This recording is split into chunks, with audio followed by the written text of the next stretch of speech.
me down.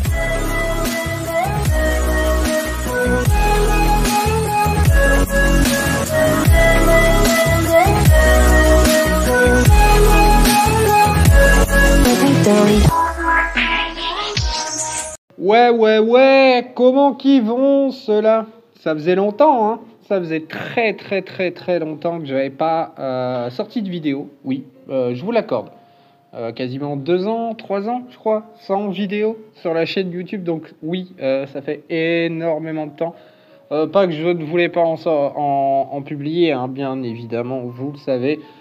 Le travail avant les passions, hein. Donc oui, j'avais mon travail qui me prenait énormément de temps, mais là en ce moment ça va, j'ai quelques temps devant moi, du coup rien que pour vous faire plaisir, je me remets un petit peu dans le bain des vidéos. Et aujourd'hui, quoi de mieux pour commencer une nouvelle aventure sur Pokémon version Éclat Pourpre. Donc c'est une ROM hack créée par des fans du jeu vidéo Pokémon en général. Bon, donc sans plus attendre, hein, on va commencer cette aventure. Hop là, allez, hop, c'est parti. Mewtwo, ok.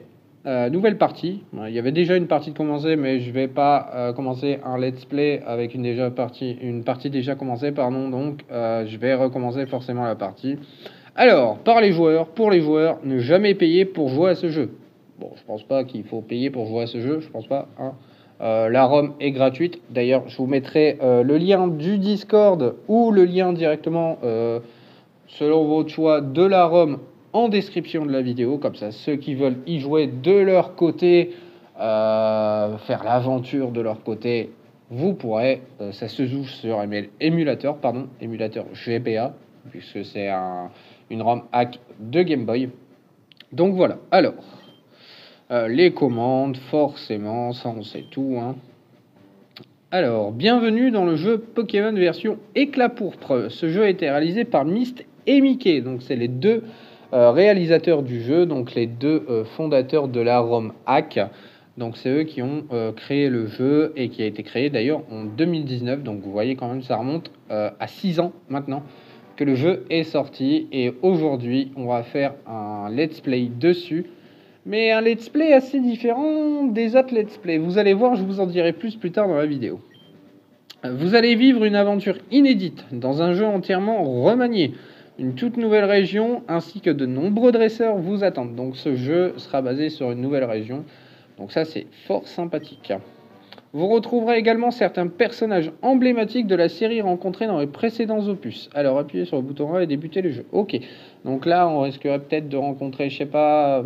série emblématique des anciens opus, je dirais peut-être Giovanni, le chef de la Team Rocket, sûrement des boss, par exemple Cynthia, la maîtresse de la Ligue Pokémon de la 4e génération.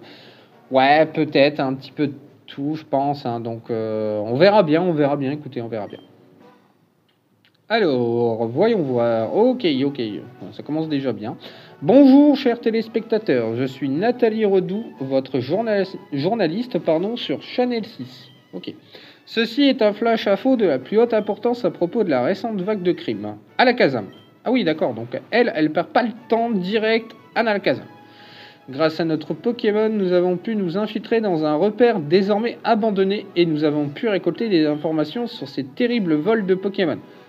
Vol de Pokémon, cherchez pas plus loin, je pense que derrière tout ça se cache effectivement la Team Rocket, donc possiblement le retour de Giovanni, et franchement ça ferait vraiment plaisir.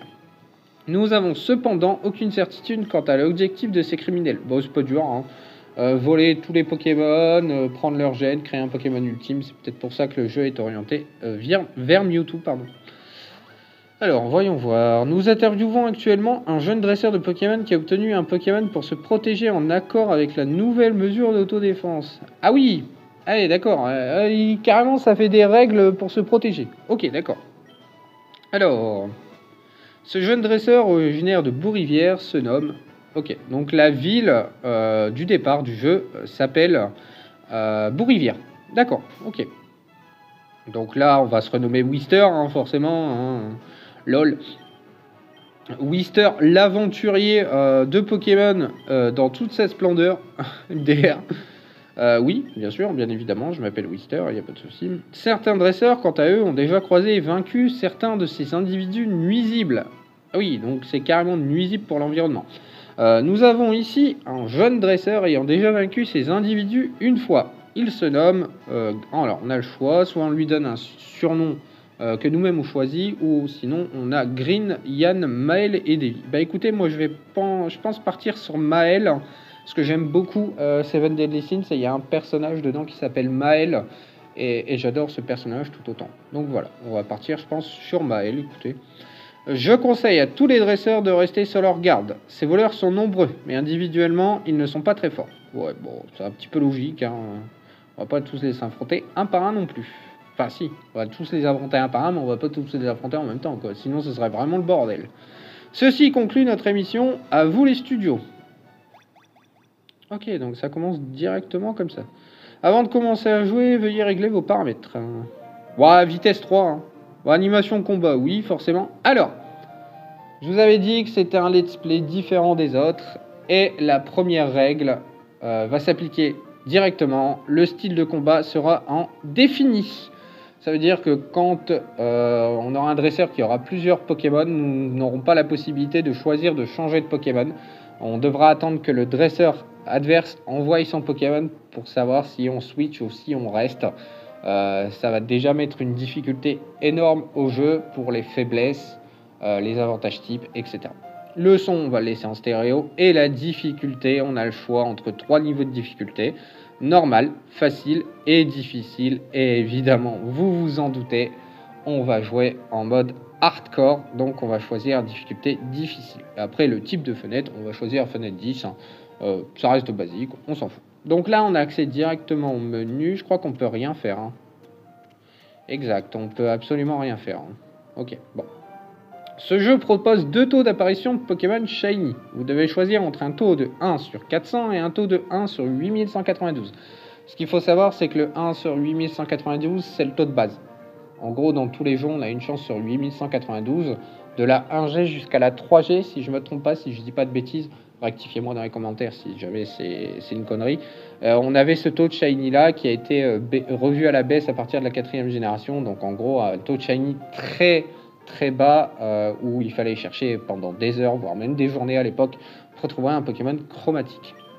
Ce choix ne pourra pas être modifié par la suite. Voulez-vous utiliser le taux de Shiny d'apparition le taux d'apparition des Shiny de 1 sur 400? Eh bien oui, nous allons nous en servir parce que ce let's play, c'est un Shiny hardcore. Oui, et je vous expliquerai pourquoi ensuite.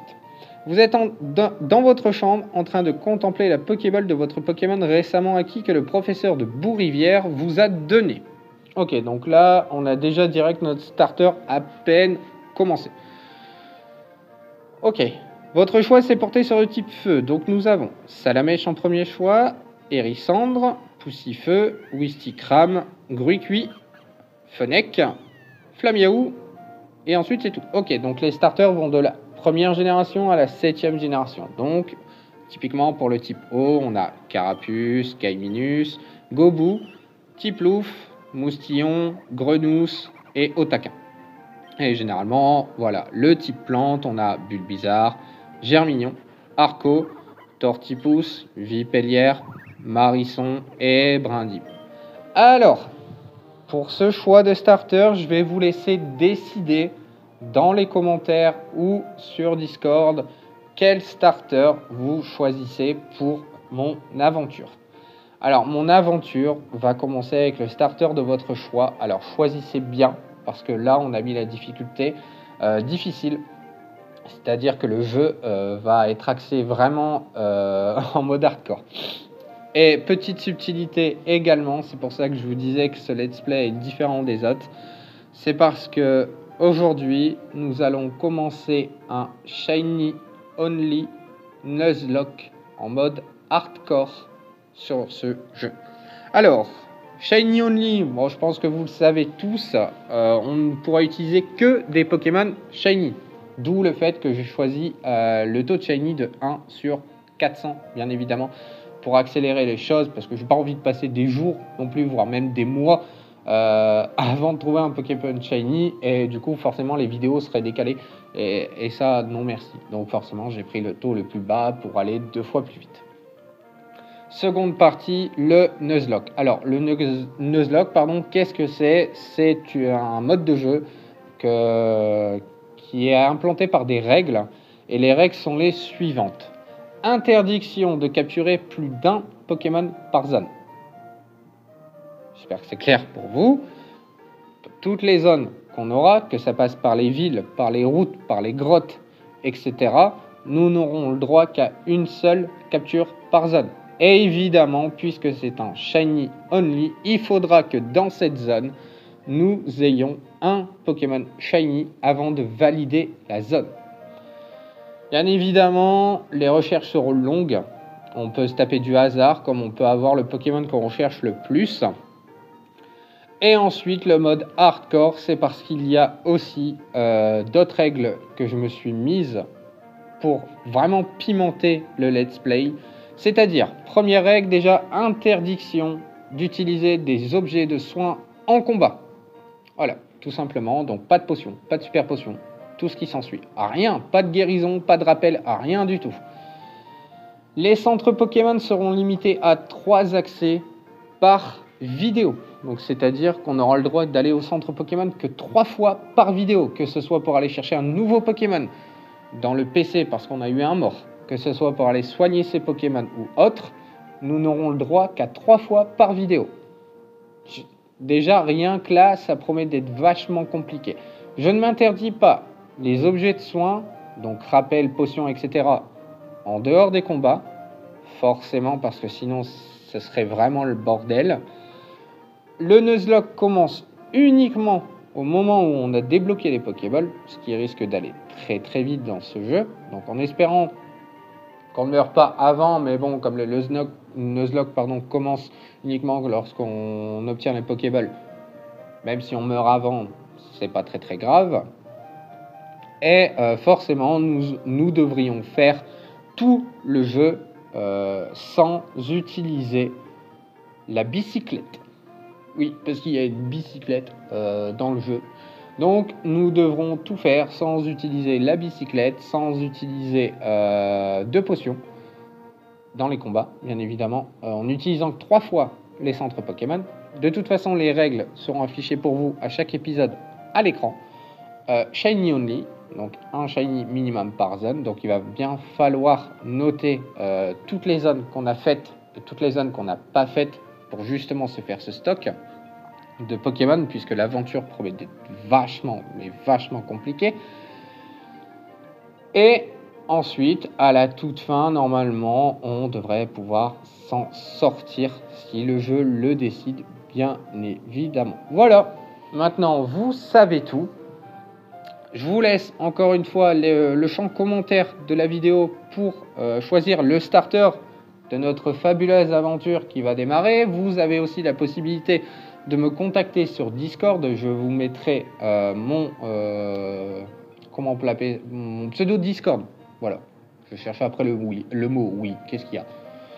Je vous le mettrai aussi en description si vous voulez m'ajouter et me suggérer le starter de votre choix. J'en prendrai note. Bien évidemment, je prendrai le starter qui a obtenu le plus de votes. Donc, faites très attention parce que ça peut être un choix décisif pour tout le restant de l'aventure. Donc, choisissez bien en fonction des Pokémon que vous voulez voir. D'ailleurs, en ce moment, à l'écran vont s'afficher les sprites des starters sous leur version Shiny. Donc, les starters de la 1G, 2G, 3G, 4G, 5G, 6G, 7G, 8G. Enfin, voilà, vous avez tout. Et ensuite, je vous affiche également, voilà pour vous, les évolutions finales de ces starters en version chromatique. Donc faites bien votre choix si vous voulez voir un Dracofeu tout noir ou je ne sais quel autre, un Gobu tout rose qui a chopé le Covid, on ne sait où. N'hésitez pas à voter, c'est votre choix. Je me porterai sur le Pokémon qui a le plus de votes. Voilà. c'est tout. Je pense que tout a été dit pour ce début d'épisode, ce début de let's play. Ce sera l'épisode 00. Hein, ce sera l'épilogue et le blabla, forcément, pour vous expliquer les règles de ce nouveau let's play. Les épisodes sont condensés sur 3 par semaine, voire 2. Je pense que ça va être plus 2 par semaine pour vraiment étendre la chose. On va être à un épisode le mardi et le jeudi. Voilà, tout simplement, comme ça, moi de mon côté, ça me laisse le temps aussi de chercher les Pokémon chromatiques, de level up certains Pokémon pour condenser le level maximum des dresseurs.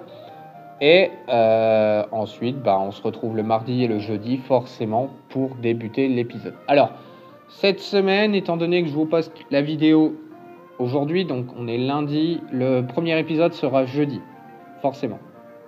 Pas demain. Le premier épisode sera jeudi et ensuite on passera aux horaires classiques, donc le mardi et le jeudi. Ça sera posté dans la journée, il n'y aura pas d'heure fixe. Donc soyez au rendez-vous, soyez présents pour cette aventure qui promet d'être un vrai calvaire pour ma personne. Soutenez-moi par un abonnement, par un j'aime, par un commentaire. Selon votre choix, encore une fois, vous n'êtes pas obligé. C'était Wister, prenez soin de vous. Pensez à bien vous hydrater, à bien manger, à bien vous reposer. Et moi, je vous dis à la prochaine pour la prochaine vidéo. Bye tout le monde!